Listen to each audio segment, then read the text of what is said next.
Thank you for joining the webinar today, a glimpse into how retail is reinventing itself, 4DH, and the technology they leverage. Before we really get started, I just wanted to mention a few small details. This webinar is recorded, so you'll get a copy of that, a link to that later.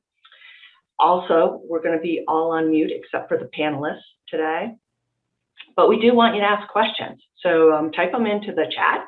And at the end of Mike and Jordan speaking, we will go over those questions. And any we don't get through, we're going to respond to via email.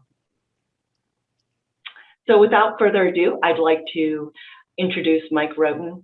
We're very excited to have you here today. He's co-founder of 4DH, and that's a management company for several lifestyle brands. Sledge, American Roughneck, and American Made Nutrition. Thank you for having me. Oh yeah, we're very happy about that. And Jordan Sellers is a consultant with over 10 years of experience working with businesses of all sizes on their IT needs. Currently, he's focused in enterprise cloud solutions. He serves as one of our delivery managers here at Myers-Holum. And outside of work, Jordan is an experienced workshop facilitator, and probably some of you know this, but a lot of you don't. He's also a certified trauma-conscious yoga teacher, volunteering his services in schools and prisons whenever he has a little extra time. So let me turn this over to you, Jordan. Thanks so much, Rebecca. And hey, everyone, thanks for joining us today. So we're going to talk about how 4DH and their innovative retail model are really reinventing retail today.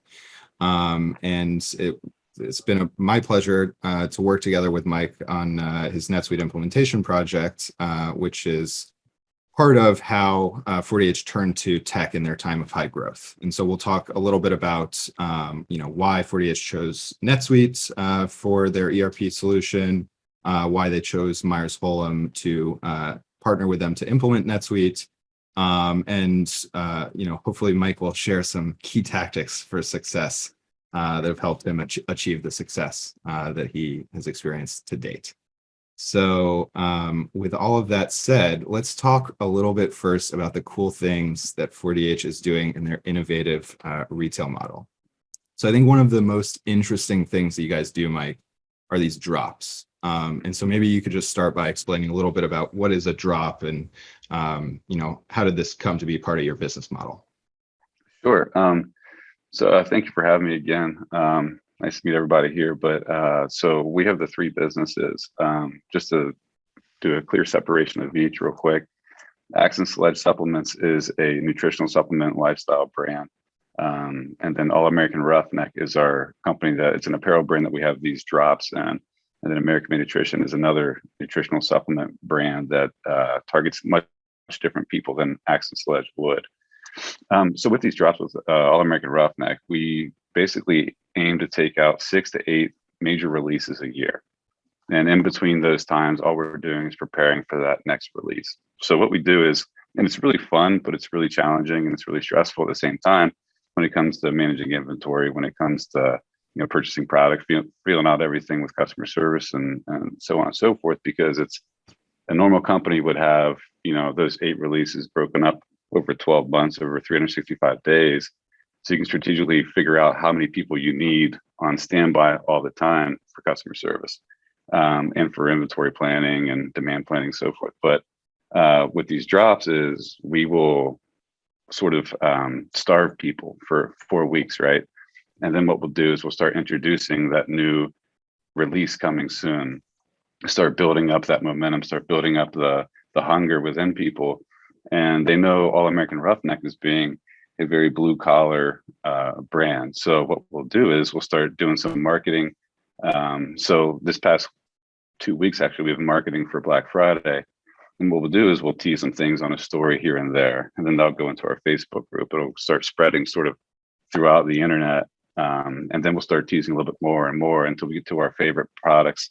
And then whenever it comes to release night, so it's always on a Thursday night, 8 o'clock for us. It's been that way for 5 years now. And so everybody knows Thursday night, every 5 to 6 weeks, it's going to be American Roughneck time. So all the work we put in for 5 to 6 weeks prior to that, to building that hunger, to building that engagement, it all releases at 8 o'clock. So, 7:58, 7:59, 8 o'clock rolls around. You have 10,000 people, 12, 15,000 people waiting on the website. And then everything sells out within, say, 30 minutes to an hour. And you're talking, maybe 100,000, 200,000 units, whatever it might be. And then you got to figure out, okay, well, all this staff is supposed to be sitting, waiting for this is now going to be put into motion. All the customer service going to be put into motion. And then that's when all the real work starts for us for the next, say, 2 weeks. So the drop, the big release, I guess, type of strategy that we have in place is just basically meant to draw everybody to the website at one time every 6 weeks and make sure that it sells out immediately. So anybody that's new to All American Roughneck that didn't show up on time, that showed up 30 minutes late, 45 minutes late, and didn't get what they want, more than likely they're going to show up early next time. So it's more of a strategy to and it's limited release apparel. That's the big thing. So if you don't get it that night, you're just not going to get it.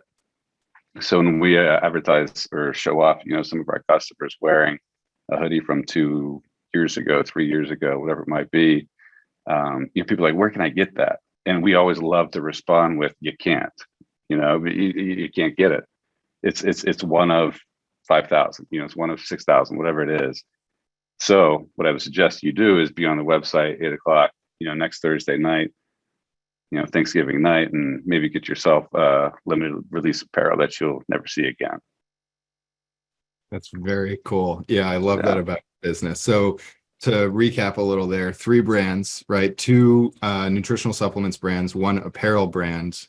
And the apparel brand is really where you see the drops. Yes. So you're not following a fashion calendar. You don't have seasons per year or any permanent products. It's all these limited release drops that are only available for one Thursday night until they sell out. Correct. Usually by the next day. Yeah. Yep. That's it. And what we pepper in a little bit of that with Axe and Sledge. So we'll come out. So for instance, next Thursday night, we'll have Thanksgiving night for Axe and Sledge. We'll have 3 limited release flavors of products dropping that you're going to have to get Thursday night, or you're just not going to get them. We're not going to bring them back. So we do pepper that in a little bit just from our experience with All American Roughneck over the past 5 years of how that sort of can spike something, during the month that otherwise you'd not be able to do direct to consumer. So we have sort of played around with that. We even do that with some of our bigger retail vendors such as GNC. We'll send them something limited release that they'll be able to launch, and they can experience some of that, big, one-time growth sort of feeling that we've implemented with Axe and Sledge and All American Roughneck on their own. When they feel that sort of gives us a little bit more credibility, a little bit more strategy that we can enable with them moving forward as people that sort of are reinventing the wheel, so to speak, as far as these things go. Totally. So not only are you doing this with the apparel, but you're doing it with the supplements as well. And you're not just doing it in your own sales channel, you're doing this with your partners. Sure. Yeah, we're trying to teach other people how to do it. A lot of people that in the apparel industry follow a similar pattern, but not so much in the supplements really. Mm-hmm. And I credit that to our experience with All American Roughneck for 2 years before starting Axe and Sledge. But for us, it's something that whenever you want to see that big spike in business, build it up for a week, sell it, don't ever bring it back. Totally. Believe the hype.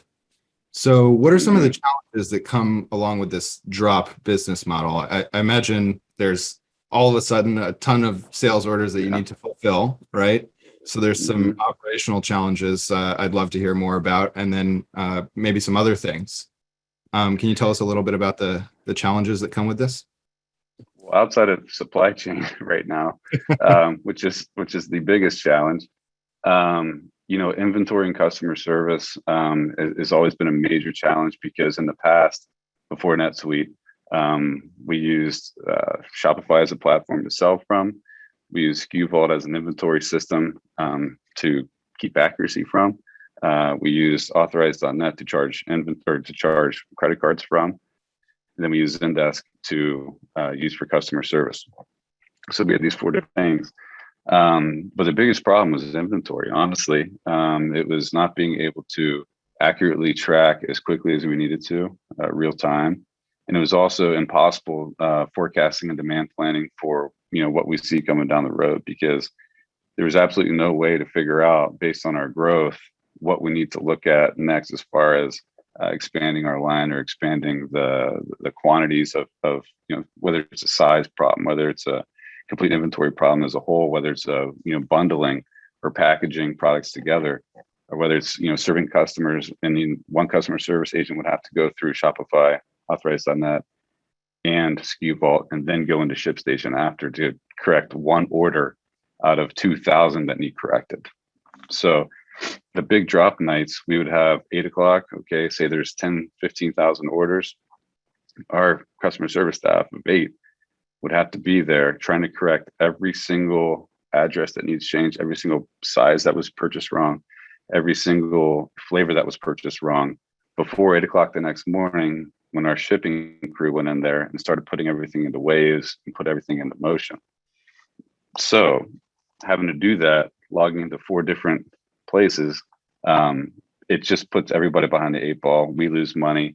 Our customers aren't quite as happy. Our customer service isn't quite as efficient as it could be, and our inventory goes to hell in a handbasket, honestly, just trying to move things around that quickly. So, and then outside of that, just staffing, because if you have 6 weeks of lull, 6 weeks of trying to get product in, it gets there, and we have 3 weeks of very, very intense work.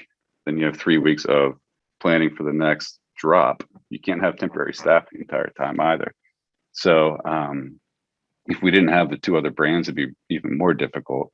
But we do have ways to keep you busy all the time, just with the growth of all the companies.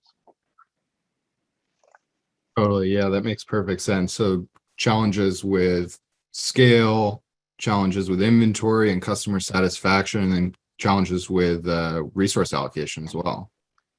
Sure. Yeah. Warehousing. I mean, we could go on for days on that topic, I think, but yeah, plenty of challenges, and Okay. you know them all at this point, I think.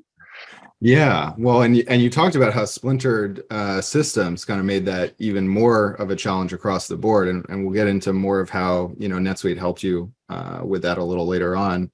But I want to stay on these points about some of the coolest things I think you guys are doing in your business.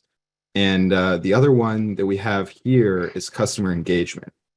And you talked already a little bit about how, when you have a drop, you're teasing it on various communication channels leading up to the drop, and word is spreading through word of mouth and all of those kind of things. So I'm wondering if you could tell us a little bit about, how you approach this idea of community development versus paid advertising, because I think you just have incredible customer engagement in your own community.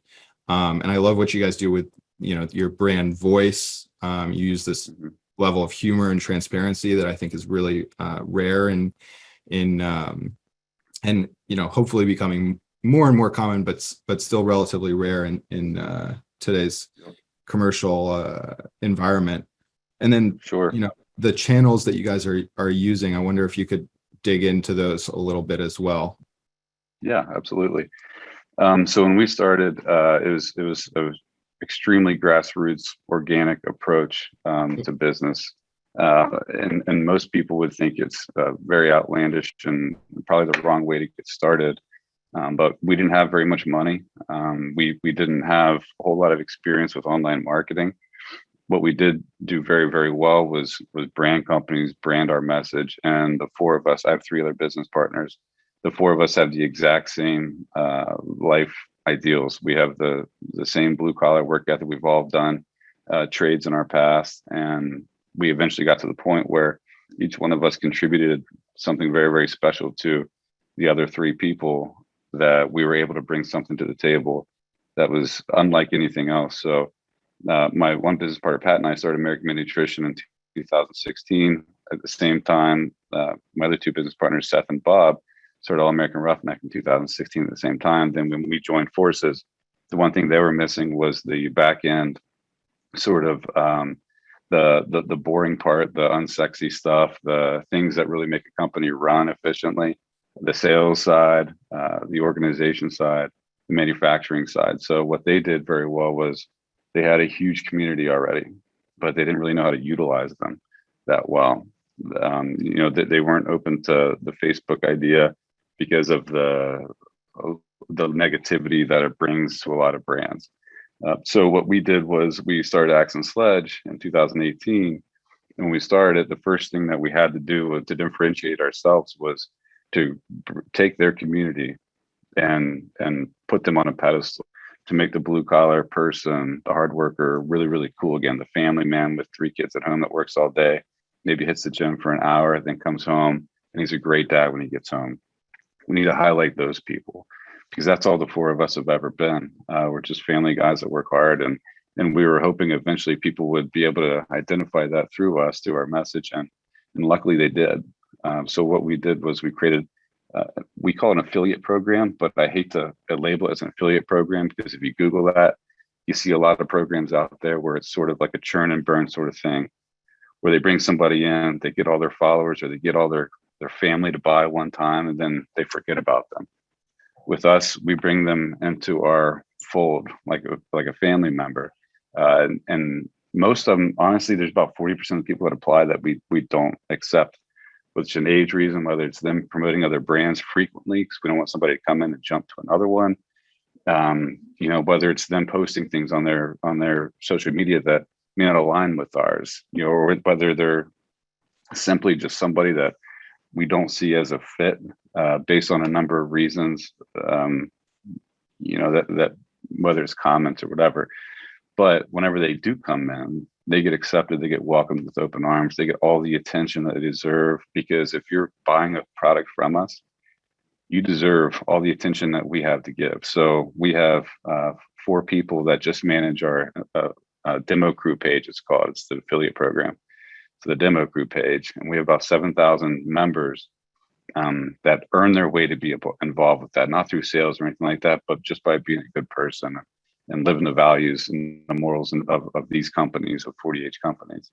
So once they get in there, we have exclusive content, exclusive deals. They have their own discount code that they can use. They earn commission to the website, not cash.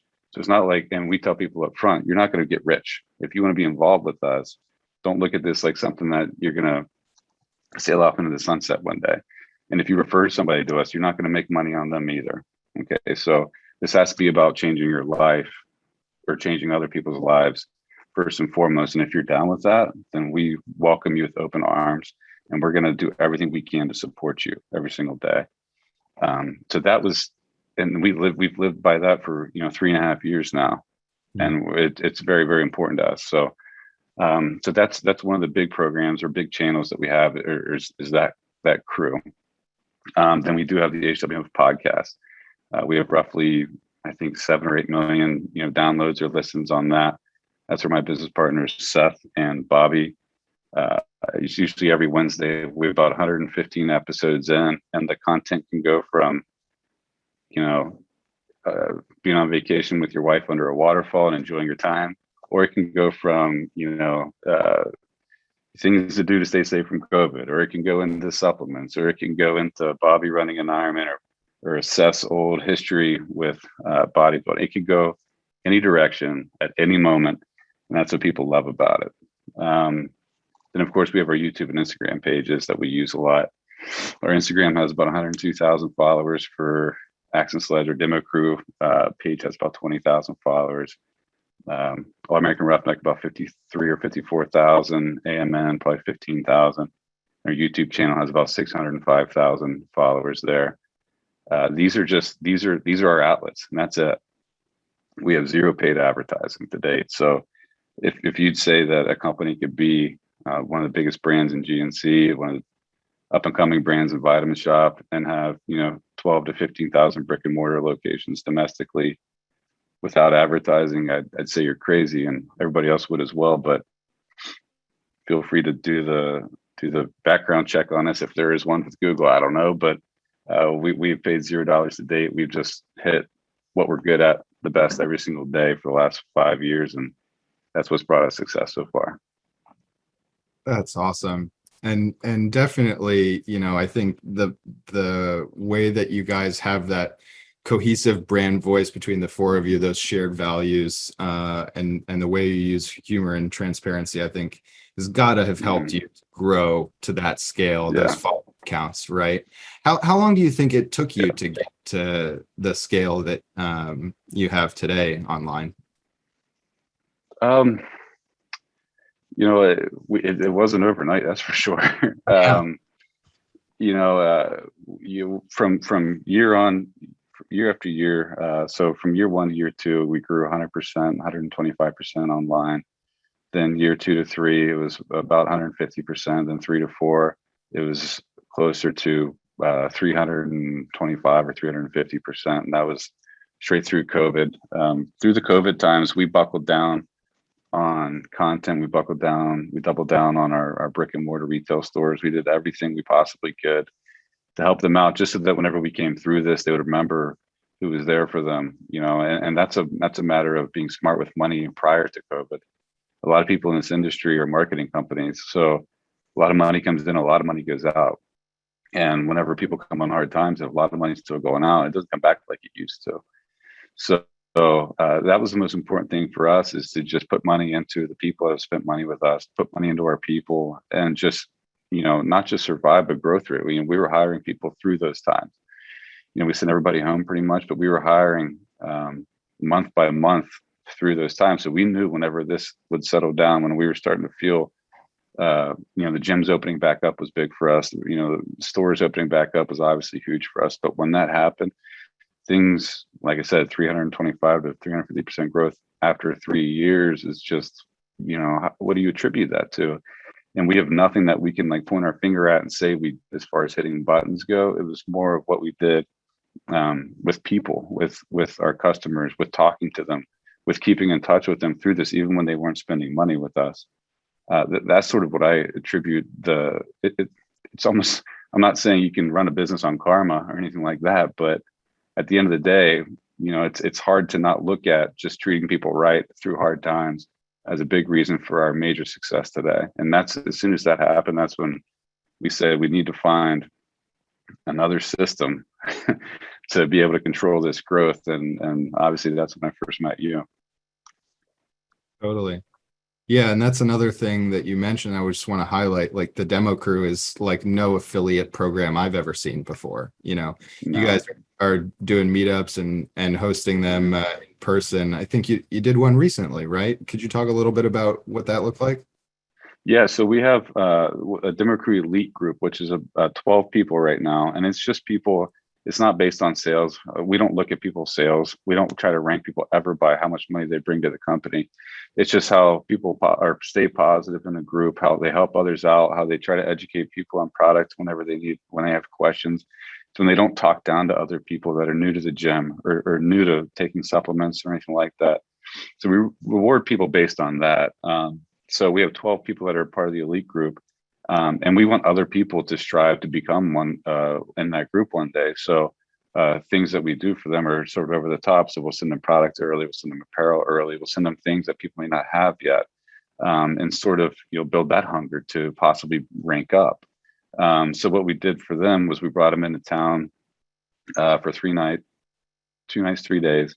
And we flew them all in on our dime. We held them up at a place close to HQ here.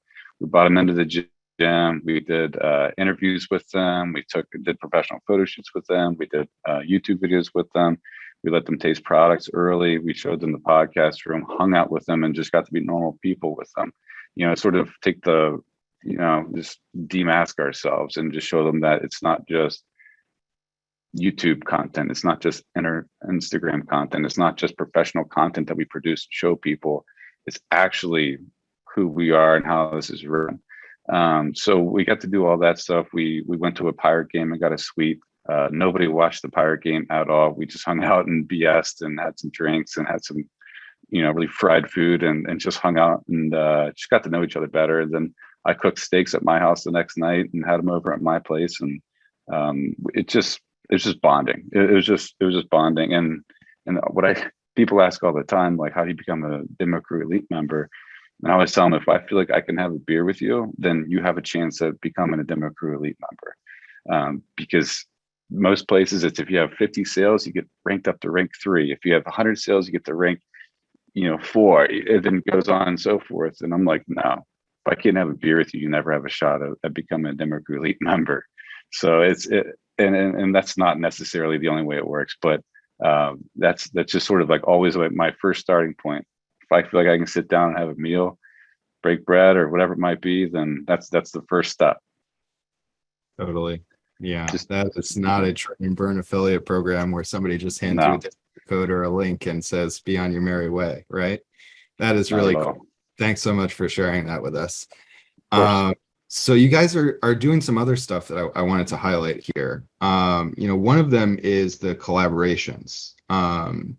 So, you mentioned a little bit like limited release flavors and some of the collaborations you've done on flavors earlier. One of the ones I thought was really exciting was the Dippin' Dots collaboration. Can you talk a little bit about how that came to be and how you work with partners on those? Yeah, sure. So through our manufacturer in California, so we don't manufacture our product. We have it manufactured. It comes in fully sealed, done. We're just ready to sell. So through our manufacturer, they work with different flavor houses. Once you get to a certain point when you're working with manufacturers and you have good business practices, you pay on time or early, and you do a large chunk of their business, eventually these flavor houses will be like, hey, do you have anybody that might be thinking about licensing this or that? And of course, they're not going to give them somebody that's only doing very, very small runs, because it has to be worthwhile to both manufacturer, to the brand, to the licensor. So we eventually got to the point where that became a possibility for us. So with Dippin' Dots, we did 2 proteins so far. And they take a very, a fair percentage away from that. It was a very fair percentage for us, for them, manufacture, everything. So we started with the ices, which was the most nostalgic thing in the world for me, because I grew up just going to the movie theater and, getting a mixture of every icy I'd have my mom, give me or whatever. But that was really cool to do. So we started with ices and we were very successful with them. And then the lady that actually licensed for icy also licensed for Dippin' Dots. And after seeing the success, seeing that we actually paid them their licensing fee on time every month, they decided to open up the Dippin' Dots flavor for us, which has just been wild. It's another one of those nostalgic things. I feel like I'm at an amusement park, waiting for a roller coaster and trying to, house some Oreo Dippin' Dots real quick before I get on there and throw up. But so those licensing deals have been very, very successful. The big chain stores like GNC, Vitamin Shop are really, really into those. That was one thing where we found a lot of traction. Was those were the first things that they want. And we have some really, really big deals coming up. Not even in a flavor space, just more in the entertainment space that hopefully we should be able to unveil by the end of this year. But so that's always been something, a goal of ours, but it's just nothing that comes easy, because you have to prove yourself through doing volume, through being able to pay your bills, which apparently in this industry some people forget to do. But anyhow, like, those are the things that seem simple, but you just have to be consistent with, and eventually these opportunities will open up to you, and this has to be the right deal. Totally. Yeah. Consistency is key, even when you're talking about novelty, right? Right. Yeah. Can you talk a little bit also about how you collaborate with influencers? Yeah. So it took us a very long time to actually work with any influencers, because it had to be the perfect influencers. And one thing people will do in the nutritional sector is just try to grab onto these athletes, pay them X amount of money per month and expect Y in return, which very rarely happens. So we had to go into it with the right people, expecting to pay them X and not expecting Y back. So it's same sort of thing we do with our demo crew.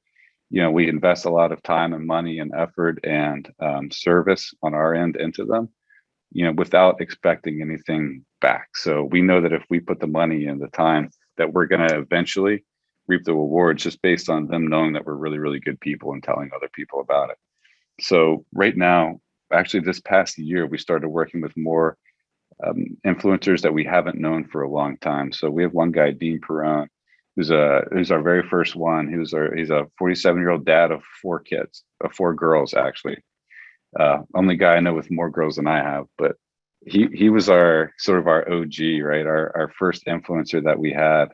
And he's not your typical, he's not, Seth Feroci. He's not a major bodybuilder, pro bodybuilder. He's not the influencer that you would think a brand would generally try to take on. And he lives our lifestyle. He eats a ton of snacks. He's a blue collar guy. He runs his business. He's at every soccer game for his girls. So for him, he produces for us like major influencers would not produce for other brands, because if somebody listens to what he has to say, then he shows them our brand. We're the same people. We're the exact same person. So since then, we've eventually got into this past year taking on larger influencers who are into bodybuilding, who are into the pro side, who are into the more high-end, I guess what you would call influencers, such as Jeremy Potvin was a guy that we brought on at the beginning of this year, or I'm sorry, probably about 5 months ago, he's an ex-Marine, ex-Army. He's down to earth. He's a hardworking blue collar guy. So he still resonates with everything that we stand for and everything that we've, marketed over the last 5 years. So him, perfect fit, but there are not many people that we've come across where we can, sort of vibe with that we would believe in putting 100% effort behind, because we're not going to bring somebody in and just expect them to collect a paycheck from us and to sell our product. It's just not going to work. It doesn't work that way. And I think a lot of brands might get confused as to thinking if you have somebody wear your shirt or take your product and tell people they have a promo code to use, that it's just an automatic return. I couldn't disagree more with that.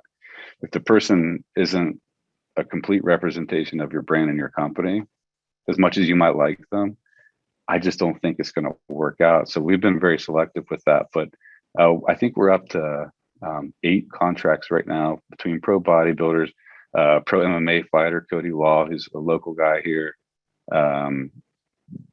Just people that we can sit down around a table with, like I said, sort of that have a beer with mentality and hang out with and have over to your house for steak. So those are the people that we look for, and it's not normal. So that's why we have very few and far between, but the team is ramping up.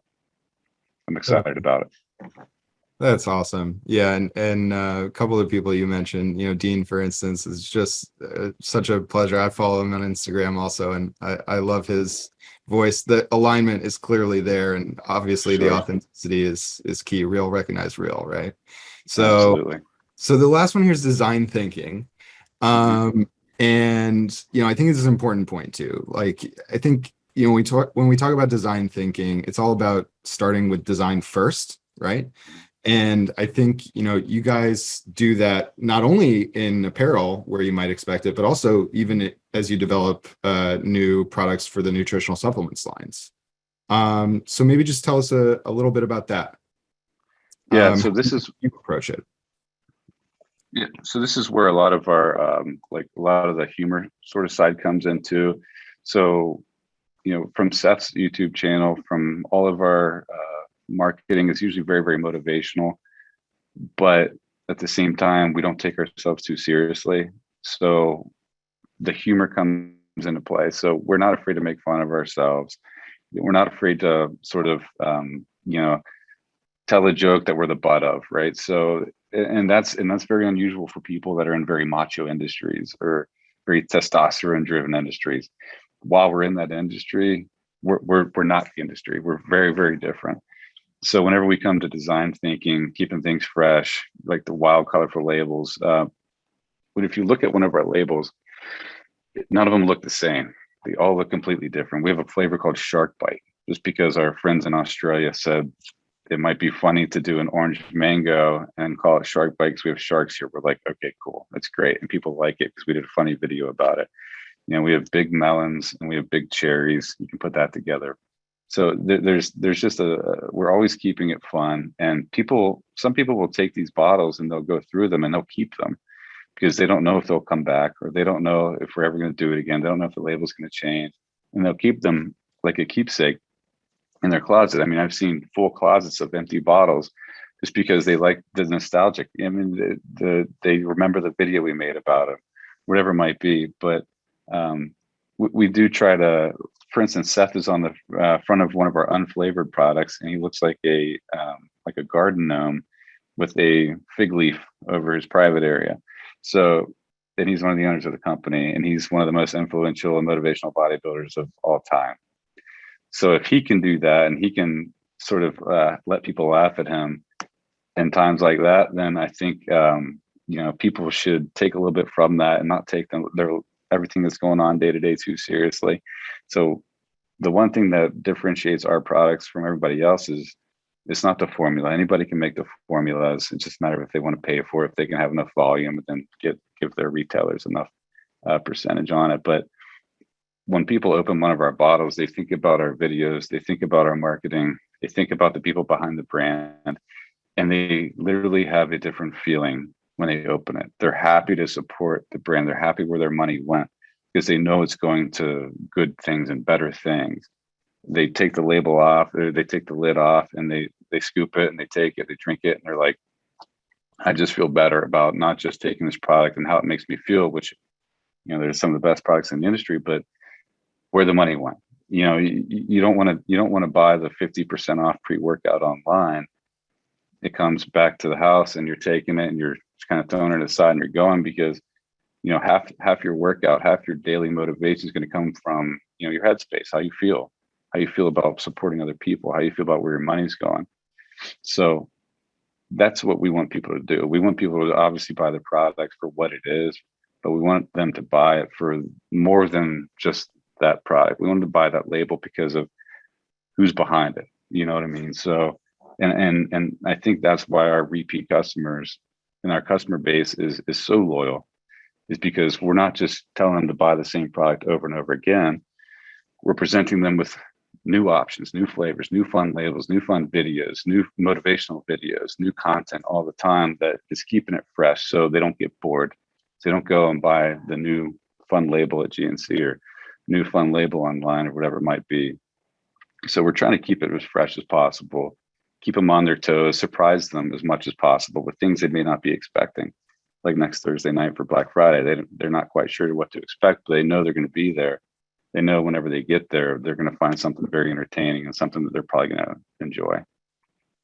Awesome. Yeah, I love the way you describe that, and it really does follow that design thinking kind of classic model where you start with empathy. You're really, asking and open to feedback on the feeling that your customers are getting. And I just say how much I love that. So obviously just an incredibly cool business, a lot of really amazing stuff that you guys are doing.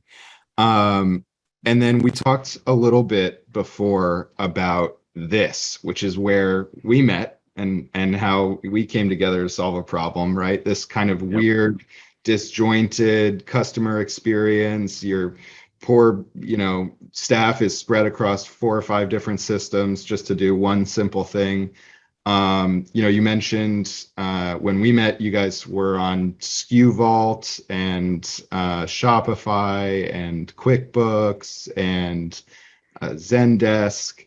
How did that all come to be? Were you just kind of piecing things together as you needed them, or was this planned out and just didn't go the way you expected? Tell us a little bit about how you got to the point where you and I met.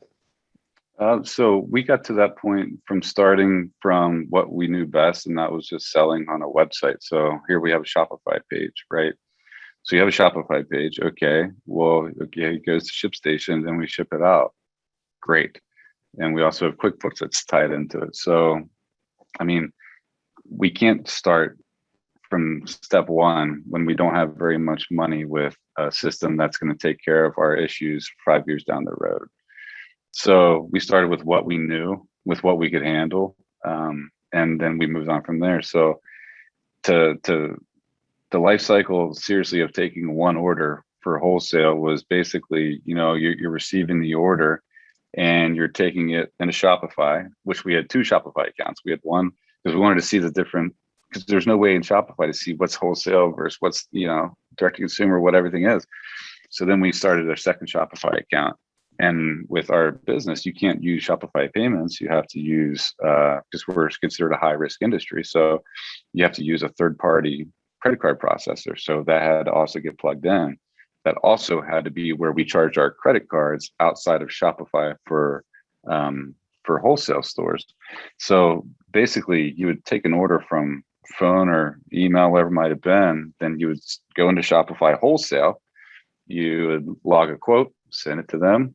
Okay, if it gets approved in 2 or 3 days, you just pray to God that inventory has been taken out from, from direct to consumer, from selling out of whatever it might have been. And then you would, okay, it's good. Then you would charge a credit card. So charge a credit card, you would go log into authorize.net. So you'd have all these tasks open, right? And then you log into authorize.net, you charge your credit card, you would hope it went through fine. If that happened, we'd do is go back into Shopify and change the quote into a sales order, say it got charged. Great. Wonderful. Okay. So you'd send it through. So you would hope they would be able to have inventory to pull from SKU Vault at that time so they can go to ShipStation. And then you go through the process of picking and packing through SKU Vault, which then go over to ShipStation. Then you would actually ship a package. But the problem also became for customer service. Well, no, actually the major problem too was we'd be selling both Axe and Sledge and American Made Nutrition wholesale. So you can't put them on the same invoice. So we'd have to do that same process. We'd have to start back over at American Made Nutrition. If this order was going to the same person with two different brands, log back in American Made, log back in Authorize on it, log back in American Made again in Shopify, then go. Yep. It's just very, very convoluted. But if they want a different card charge, there's nothing saved. It was a nightmare. But what it was very, very cheap at the time. It was a process that was not finished by any means. And who knows, on the accounting side, I know my poor accountant was very stressed out about a lot of things there, but that's all we knew. We didn't know if there was better solutions out there. We didn't know what the steps to take to find those better solutions. It was just sort of survival. And we also, the exponential growth happened on us. We didn't expect it to happen or snowball the way that it did. So we felt prepared at the time, but what we did at the right time was work with you guys, because if that were happening nowadays, it'd be completely impossible to keep up with what we're doing, especially with the corporate side coming in, with the accounting side, everything that's going on now. It's just a different world. So we sort of backed into that process, to answer your question, I guess. We sort of backed into that process based on just what we knew we were good at, and that's Shopify, and that's content marketing, and just hoping that the website built, hoping that the wholesale side built. And sure enough, it did. But we didn't have any advisors there telling us, hey, you might want to look at this, you might want to look at that. And we're like, no, we need to keep selling. So we're just going to keep on selling. We're going to hire people to ship. We're going to hire people to do customer service. And we're going to ask them to do a lot more work than they need to do without knowing that we're asking them to do a lot more work than they need to do. Totally. Yeah, you get to a certain point with scale, and I think that's what really happened to you guys. It just becomes untenable. You just can't hire enough people to do all this stuff, right? Yeah, and we didn't know where to look or who to ask or anything like that. It's not like we've been through this sort of growth before. We've owned companies, but it wasn't major direct consumer companies. It might have been service companies or marketing companies.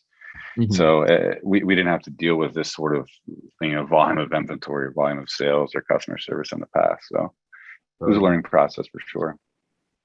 Well, I'm glad that we found each other and we were able to do something about this hairball. And so, compared to what you had before, now you have a single system, single source of truth for a lot of this data. And no longer do you have to go into, this Shopify store or that Shopify store. It's just a different sales channel in your NetSuite instance, right? So how did you come to choose NetSuite? Did you get help from outside advisors, or you mentioned that you didn't know about it before. What eventually clued you in? When I first started talking to Patrick from Oracle NetSuite, we went through sort of like a large scope of work and talked about all the needs and all the holes, and there was never like a no that was said. It was always like, this can be built. It's all custom. Whatever you need for your business, we can do. And to me, at this point, there's not a real price that you can put on something like that. So whenever I found out that the program can basically eliminate, and I mean, what's our goal here? Is to make this thing more efficient, to make our company more profitable. And while this is an investment, to me, it's not an investment that pays off in 5 years. The investment is going to pay off in 6 months or 8 months after it's running. After it's fully functional, it's going to show you dividends very, very quickly. So whenever I was talking to Patrick about it, and we went through all the possibilities, all the things that we can eliminate, not just from a monthly spend scale, but from just a time and efficiency scale, because that's what we look at more than anything is, what can we do to not have to hire 10 more people? What can we do to make the lives of our people just a little bit less to worry about when they go to bed at night, wake up in the morning. And this was it. So whenever I was talking to him, I had full trust in them and that team. So whenever he said, you need to use Myers-Holum, I was like, tell me a little bit about him. But it seems to me like NetSuite should be able to do this. I mean, you guys own the thing. Who knows more about it than you guys? Well, I didn't realize you guys probably do. But the whole idea of NetSuite, just sort of their implementation process was just, okay, let's just go straight to implementation without, what do we have, months of discussions about what we actually need. Whenever I found out that you guys were a factor of 3, the biggest implementation experts of NetSuite in the world, to me, it's like, what am I going to do? Do I rather pay 50% or 75% of Myers-Holum's fee and go with them whenever these guys are world class? To me, that money was too big of a risk and I honestly, I don't know if that's true or not with what any other implementation people cost. I don't know. I didn't even look into it. I took their word for it because I trusted them. And after talking to Jake and you guys, I had the utmost confidence in what was going to happen for the next 6 months of implementation. And, by no means is it easy, or was it, simple or anything like that. But if I could give anybody advice, it's, if you're going to do it, make sure you commit 100% to it, and make sure that you tell your staff that at the end of the day, everything's going to be okay, and everything's going to be better, and everything's going to be easier for you. Everything's going to be more efficient. And guess what? You log into one place and you can do your business all day. So it was an easy choice for me. And I just thank God that it worked out the way it did, because I mean, between Munir and Ahmad, who are 2 of our key implementation experts, along with you, Jordan, running point on everything. I mean, it not only was it not a horrible mundane task all the time, it took a lot of work, but it was actually, we did enjoy hopping on a lot of those calls and talking to you guys. And it's funny, we still keep in contact with everybody, whether it's Instagram or whatever. We'll hop into DMs and be like, hey, congrats on the marriage, congrats on the marathon, whatever it might be. Dinner looks great tonight, which is kind of funny. But yeah, it was an easy choice for us, and one that we're extremely, extremely happy with. Thanks for saying that. Yeah, I mean, I really appreciate the vote of confidence, and definitely echo the sentiment. It's really about people at the end of the day, is what I'm hearing from you. And whether you're dealing with the NetSuite team who's helping you scope out the different modules of NetSuite that you need, or whether you're dealing with our team and figuring out how to implement the thing and make sure that we're meeting all of your requirements. At the end of the day, if you can't crack a joke, if you can't imagine yourself having a beer with somebody, or even have one on a Zoom call, right? We did that quite a bit. Not you, we did. But I know you were, and that's really what makes what makes it tick for me. So we'll talk a little bit more about methodology in a moment, and I do want to leave a little room for questions, but just to tick off the list of systems that you had before that are now integrated into one NetSuite instance. I'm thinking there was SKU Vault for your inventory and warehouse management, right? Now you're using NetSuite WMS. Yep. You've got QuickBooks, which now is your NetSuite ERP and accounting system, right? Yep. You've got Shopify, which is integrated with NetSuite, so you don't even need to go into Shopify for a lot of your functions. You just look at the order in NetSuite. And then same as Shopify for Zendesk as well, right? You're doing some customer support with cases inside of NetSuite synced with Zendesk. Yep. And let's not forget Authorize.net and Stripe, which are now syncing into NetSuite so that you can do automated reconciliation, which I know is saving poor Pat a lot of time. Yep. Yeah, absolutely. And for our sales guys, I mean, all the credit cards are saved there, and a lot of times our customers will want to use a different card this time versus that time for this time, and they were entering them all manually before. Now they're just going in, and it's done, and they can go take a quote and add that to. I mean, we even talk about forecasting or demand planning, which we could never do in the past, which is now finally something that we can do, which is, like I said, with growth like this, it's a very scary thing because you can't forecast or demand, and it's comforting to know that we'll be able to do that here shortly. Awesome. Very, very cool. So yeah, in terms of implementation methodology, you already spoke a little bit about, how our process is a little bit more in depth than maybe some other folks handle it, a little bit more collaborative potentially than the way other folks handle it. And again, I think this really comes down to people. Is there anything else you want to add about your experience with Myers-Holum, whether it was in implementation or post-implementation with your managed services team, that you want to share with the folks here on the webinar today? Yeah, I mean, I think the last thing that I would just mention is that, there's never a decline in service. That's one thing that I worry about a lot. Coming from somebody that so values relationships is, once we got to the point where we went to our go live, I think it was 6/1, we went and go live, and these guys are all awake at midnight, calling me. Meanwhile, I'm sleeping. I should be awake. So everybody's there. We're ready for the go live, and you'd think after they pass you off to like the next team, the managed services team, that it's always like that worst fear. What am I getting with this?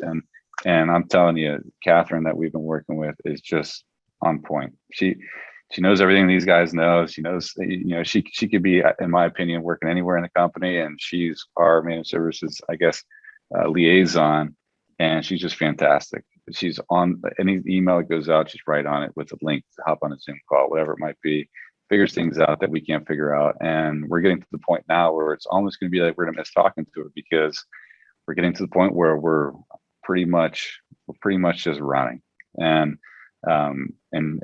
God bless her for being patient with us, for maybe not having our sales guys do things the right way all the time or whatever it might be, but it's usually on us. We're always like, what the heck's going on here? And it's usually something that we did wrong, like, dang it again. But that's just, that's growing pains, and she is as patient as it gets. So I couldn't be happier with the people that we've met, the people that we've worked with, because I know we're not super easy to work with, because we're passionate about what we do, and we're passionate about where we spend our money and who we spend it with. And I'll tell you guys, you came to bat, and we're very, very happy with how everything's gone. Well, I agree with everything you said just now, except for the idea that you're difficult to work with. For me, it was an absolute pleasure and an honor, and I'm really grateful for the experience. So that being said, we do have a little bit of information about NetSuite for those who might be watching either live here today or on the recording that aren't super familiar.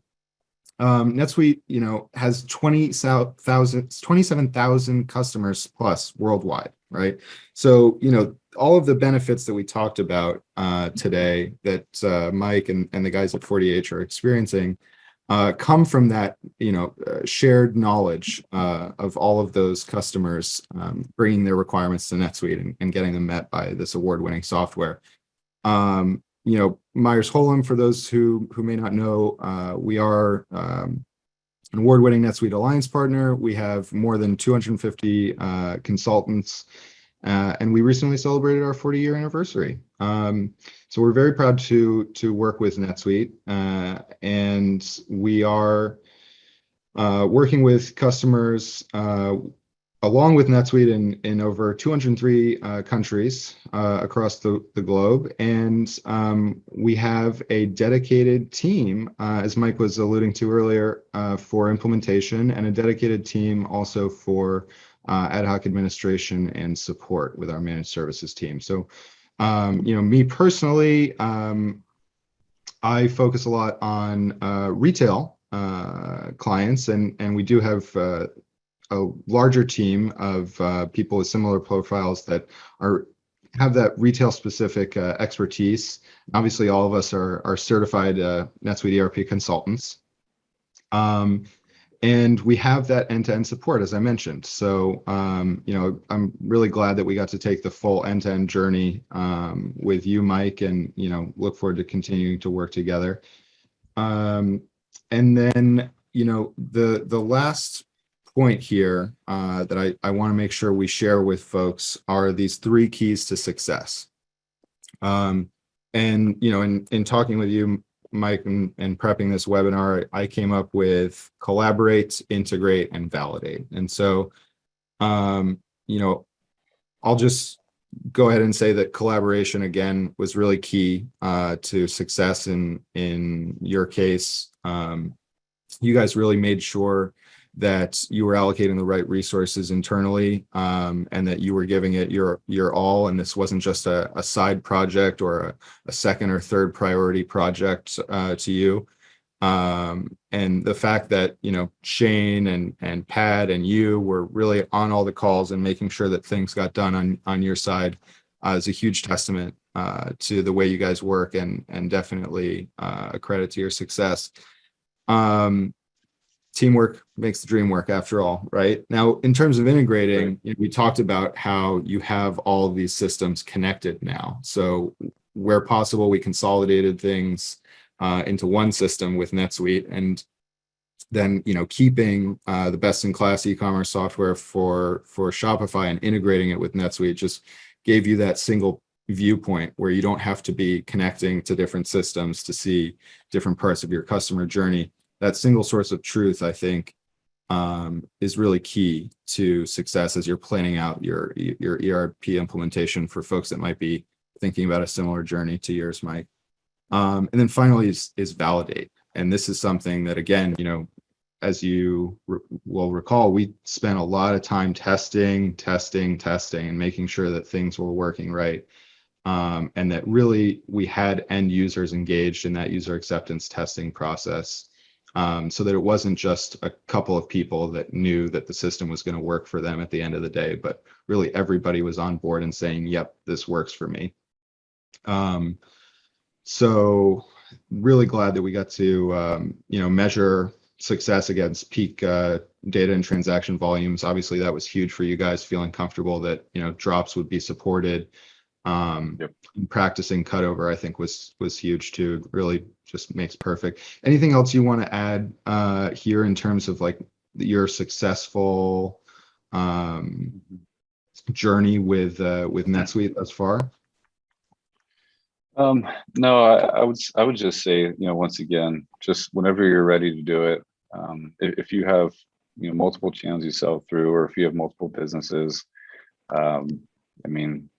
this is the way to go. We looked into some other stuff, but this is the way to go. And whenever you do commit to it, like I said earlier, make sure you fully commit. Make sure you have. So myself, I have a marketing director, Shane, who after about halfway through the implementation, he was the guy that sort of ran point with Myers-Holum. He still does, but you need to make sure that you have an in-house expert, somebody that's willing and has the time to become that in-house expert with this. Because that's going to make your life much easier. It's going to make implementation, validation, everything just much easier. And make sure you do the validation on your own. Make sure that you're doing what they tell you to do. If they tell you to watch a video, watch the video. If they tell you to test this, test that, it's for a reason. And it's just to make sure that whenever this goes live, that they did everything that they possibly could do to make sure they set you up for success. Because one thing I know is that nobody here in this collaboration together wants anything but success for the other people. And that was the most important thing. So if answer every question in full detail, because the detail, which you don't realize sometimes, is something that can affect the back end of these systems. It's going to affect the back end of these systems. So that's my big thing. Make sure the scope of work is full scope of work. Make sure you don't uncover things halfway through the integration that you're like, dang it, I just should have asked about this or should have asked about that. Do it all up front. Make a roadmap and stick to it, and make sure you can 100% commit to doing this, because they're going to do it with you too. Totally. Thanks so much, Mike. Okay, so I know we are coming up on time here, and I don't know if we're going to have time for questions or not. Rebecca, what do you think? Yeah, I think it's interesting. One of the questions was, do you have any recommendations for adopting a modern ERP? And that was early on. And I think that was well answered by you, Mike, just now. Now, in terms of, let's just have one more question and then we'll break because we are at the top of the hour. So one of the questions is, in terms of just at a high level, how does ROI, what's your ROI for drops compared to a traditional sale? So that's a question for you, Mike. Just Sure. Yeah, so the interesting thing that I don't think that we mentioned was that we don't do sales, which is another no-no for industries like this. So whenever you would think of like a typical marketing or supplement category company, you think of, when am I going to, I'm just going to wait for the discounts, or I'm going to wait for that 50% off or whatever, BOGO 50. And especially with apparel, I signed onto a website today and it said 65% off if you put your email in. To me, we're like, oh boy, like that's not us. That is not us. So our ROI actually remains the same and consistent through any sale at all, unless it's a wholesale or a corporate, store. But as far as the drops go, drops are full price. What we'll do sometimes is we'll offer like a giveaway. So maybe a sticker sheet, or on Black Friday, we'll give away, sorry, I have it up here. We'll be giving away like polar bottles or a drawstring bag, something like that, money clips, some like nice leather custom keychains. So things that have value to them. Yeah. But in the consumer's eye, they have a lot of value to them. But as far as production, as far as the brand's eye, it's not nearly as much value as it may be perceived as. And it's not, that's just, that's the way the world works. So that's what we'll do sometimes, but we'll never discount a product for All American Roughneck on the drops ever. Got it. Okay. That's a wonderful answer. Thank you. And I want to thank you so much for your time today, Mike. It's just, I've learned so much, actually. It's fascinating. And fear of missing out really works on me too. I love getting something that nobody else can get. And I think we're all like that. So Absolutely. At any rate, thank you, Mike. Thank you, Jordan. We don't want to take too much more time, and we'll sign off here. And you have a great Thanksgiving. Yeah, thanks so much, Mike. I really appreciate it, man. And for anybody else that's out there watching, obviously, if you do have further questions, don't hesitate to contact us here at Myers-Holum. You have our contact information right on the page there, and we look forward to hearing from you. So hope everyone has a great rest of your day, and we'll talk to you soon. It's been a pleasure. Thanks, everybody. Thank you. Bye. Bye.